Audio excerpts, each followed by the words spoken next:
Tails. Heads. Damn it! Ah, don't pout. Your eyes get all small and piggy when you're sulking. How are you planning on getting in there anyway? I'll charm my way in. Well, I hope you brought some secret charm powder or something, otherwise you're in big trouble. I've got better weapons in mind. Like what? You've been staring at them all afternoon. Huh?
Yes?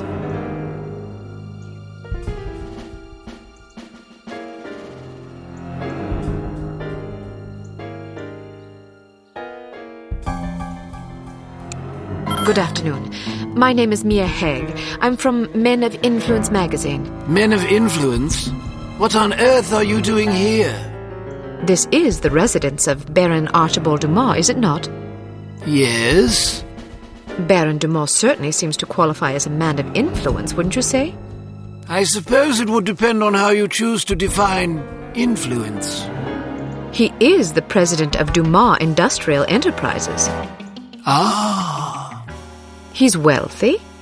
True. He's well respected. He's dashing. He's debonair. Listen, this is all very educational, but what exactly do you want?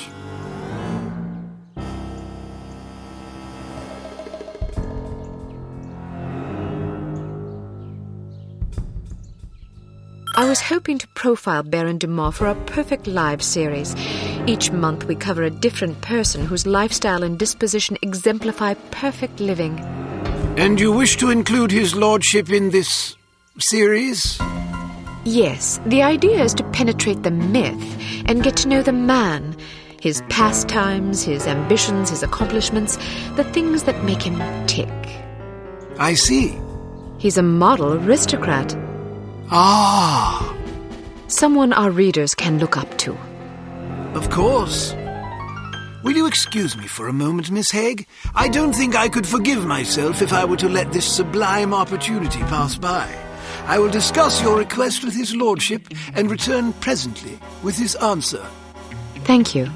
Please, wait here. I shan't be a moment.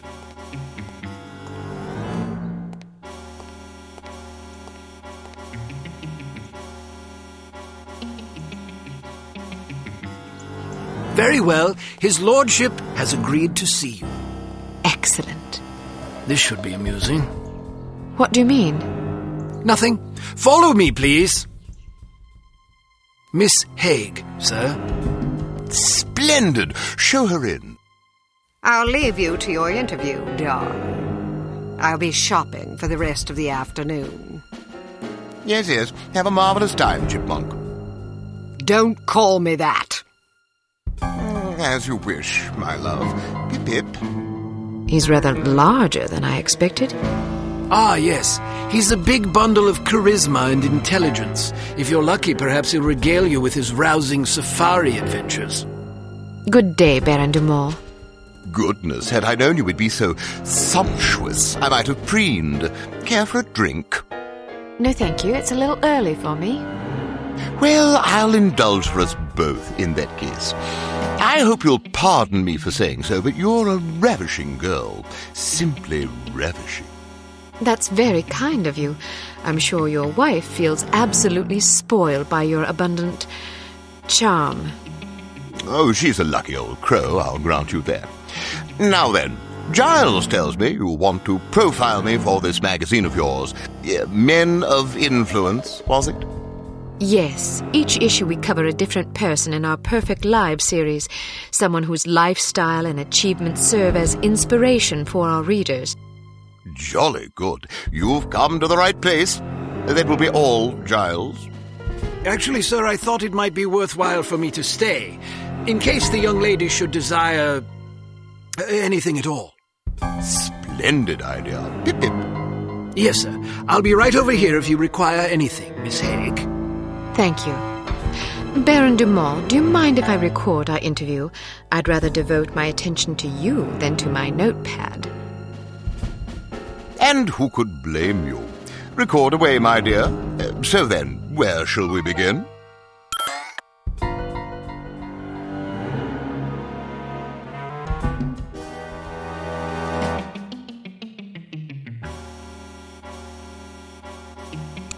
Clearly, it takes a savvy, intelligent individual to succeed in business the way you have. What's your secret?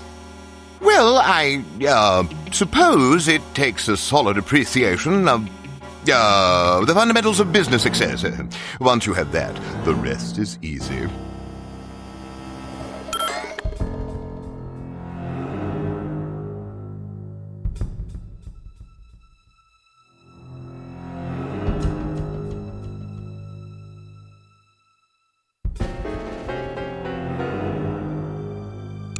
What's the most heroic thing you ever did on safari? Splendid question. Well, I once wrestled a lion to the ground and strangled it to death with my bare hands. Yes, I remember now. My porter had injured his leg and was about to be mauled. Dear Lord! Dear Lord, how courageous! Yes, indeed. Oh, one doesn't really stop to think about these things. One merely acts. It's amazing you didn't come to harm. Yes, well, the Dumas lineage is renowned for resourcefulness and fortitude.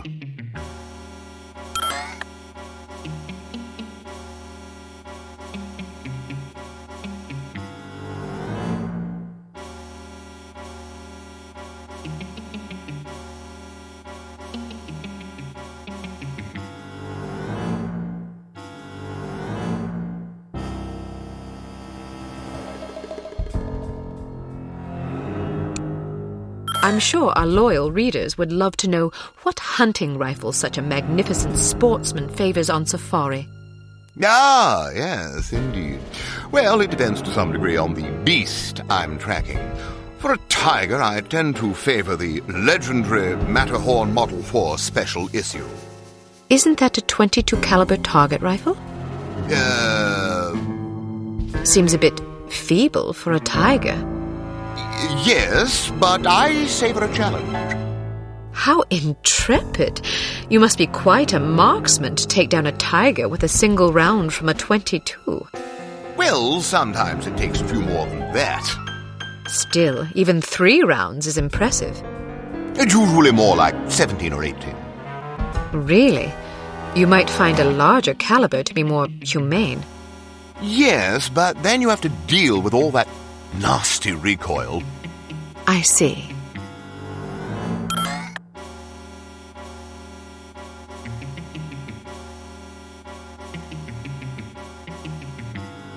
What's the most dangerous animal you ever faced? I once squared off against a silverback gorilla. A silverback gorilla? Yes, a huge, ferocious, man-eating beast. Man-eating? Quite so. But I was under the impression that gorillas were herbivores and very gentle and less threatened. Well, that's true of some gorillas, but this was one of the dreaded man-eating gorillas of Pakistan. I wasn't aware there were gorillas in Pakistan. Well, that's because few live to tell of them, you see. Well, it's fortunate that you did. Agreed. Silverbacks are by far the most dangerous animals to hunt. I was under the impression that distinction went to Cape buffalo. Nonsense. Cape buffalo are just glorified cows.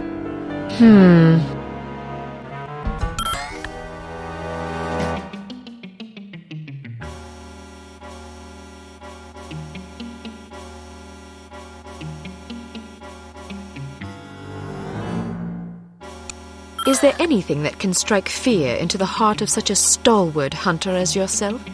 Frankly, no. Really? Nothing at all? Not that I can think of. Not even centipedes?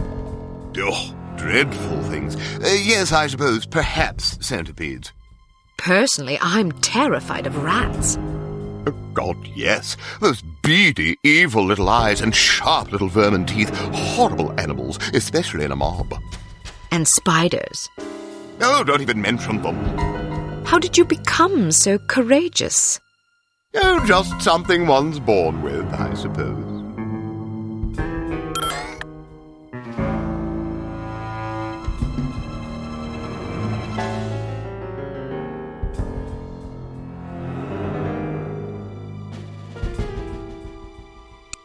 I imagine you've traveled to many exotic locales across the globe in your many daring adventures. Is there any place you favor above all others for hunting? Most certainly. Let me guess. Kenya. Oh, goodness, no. I don't speak a word of Chinese. But Kenya's in Africa. Oh, I thought you were referring to the one in China. All right, then. How about Bengal? Cold weather doesn't agree with me. Rhodesia? Heavens. Madagascar? Not on your life. Where then? Well, to be perfectly honest, I'm quite fond of Bristol. Partridge? Pandas. Giant pandas. Bristol, England? Yes, indeed. I wasn't aware of any giant pandas in Bristol. Well, they're important. I see.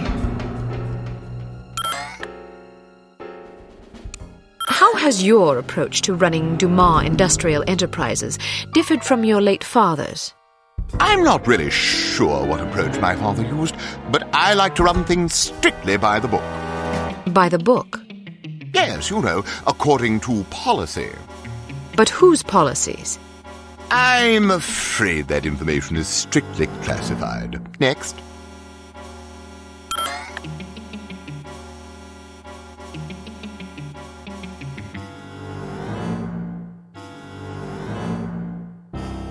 What historical figure do you most admire?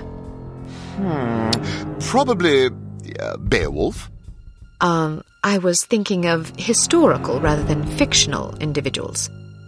Well, I was referring to the historical Beowulf, not the fictional one. You mean the one who slew Grendel and his mother? That's right. He's a fictional character. Yes, I know that, but there was also an historical one. The Beowulf who fought the dragon. Precisely. But there aren't any dragons. Well, not anymore, thanks to Beowulf. There weren't any to begin with, unless you count the dinosaurs, that is. But there weren't any of those wandering around during the time when Beowulf would have lived if he were a real person instead of a fictional character. Are you quite sure? Yes. I see. Well, that's all the questions I prepared. I must confess, I'm positive this will be our most popular Perfect Lives installment yet. Oh, you think so? Absolutely. Rarely does nature combine so many excellent qualities in one man. Our readers will be fascinated and maybe even a bit envious. One can hardly blame them. What I don't understand is where such a busy man finds the time to be a successful business tycoon, loving husband, daring hunter, astute philosopher, cultivated humorist, etc. Aren't you overwhelmed? Well, one learns to delegate. For example, although you wouldn't guess it, I'm only peripherally involved with Dumas Enterprises these days. Strictly in an advisory capacity, you see, to keep the company on track. How ingenious. Oh, well, I have my moments. But isn't it an awful risk to hand over operations to someone less accomplished in the subtleties of enterprise than yourself? Actually, it's safer that way. Really? Yes, you see, in my experience, the less one knows about running a business, the less he can screw up. I make all the important decisions. The rest is just, paperwork. Still, you wouldn't want your competitors getting their hands on that paperwork. Oh, quite true. But we have a very large safe in which to store it. Safes can be cracked. No, not this one. Even if someone could get inside, he'd still have to get past the security system. Sounds daunting. Oh, it is. There are invisible beams. Infrared? Exactly. If you touch one of them, the doors lock and poison gas is released into the safe. How terrible. Oh, I'd like to meet the burglar who could get in there. It would take a lunatic even to attempt it. Or a fool. Thank you for your time, Baron Dumont. It's been an eye-opening experience. I'm happy to oblige. Never turn your back on a worthy cause, I always say. A worthy meal is more like it.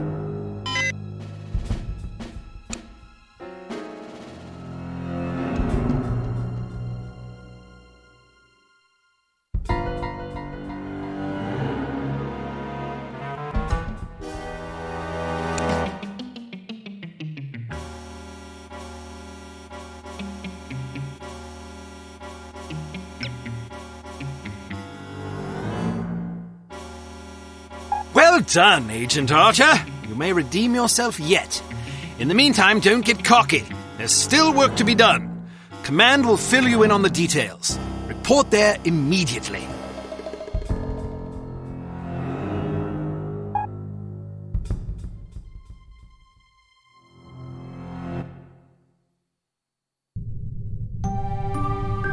Is it possible he was putting on an act? I don't think so, sir. I'm fairly confident the man is an imbecile. I heard the tape and I gotta agree. Still, it's clear that Dumas Industrial Enterprises is somehow linked to H.A.R.M.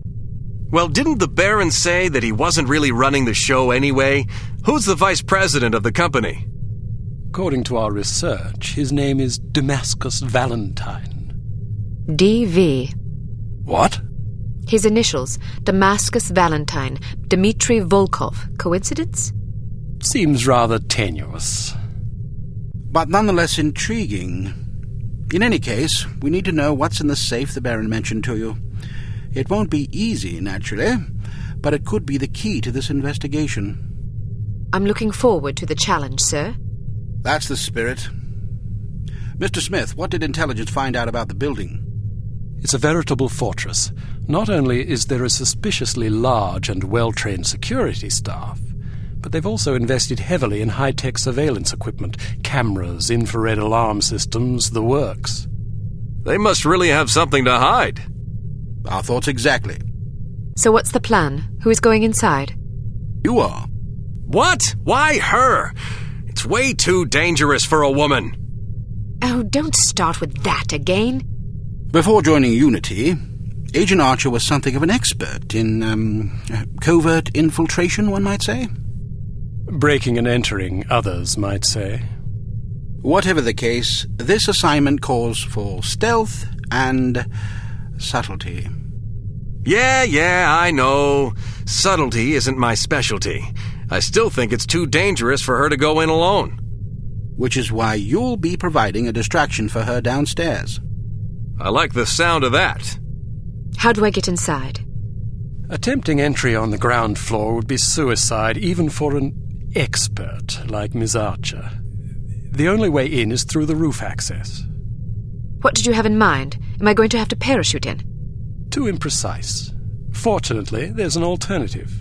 Dumas Enterprises is erecting a second skyscraper right next to its corporate headquarters. Our surveillance photos suggest that if you can get to the top of the new building, you can use a crane to cross over to the roof of the old one. The surveillance photos suggest that this is possible? It will be close. You'll have a zip cord to cut the difference. I see. Once you're inside the building, you'll need to locate the president's office and find the safe. Photograph anything remotely suspicious. We don't want to tip our hand, so leave everything as you found it. The less they know about our mission, the better. Now then, time is of the essence. Yes, sir.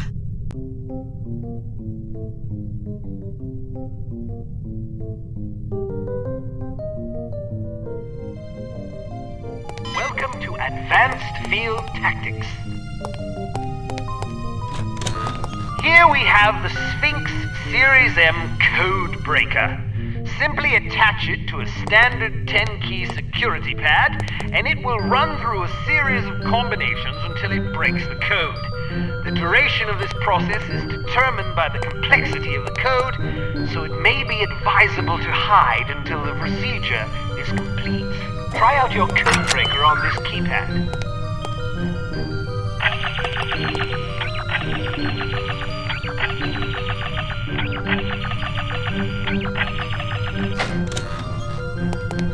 We've added an infrared scanner to your sunglasses to help you circumvent the security systems you're likely to encounter.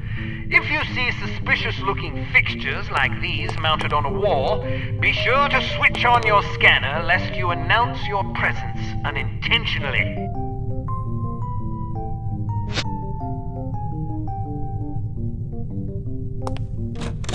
Excellent.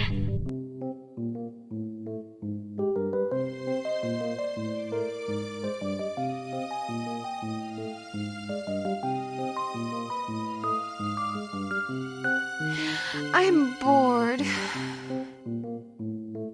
I never have any fun. Neither do I.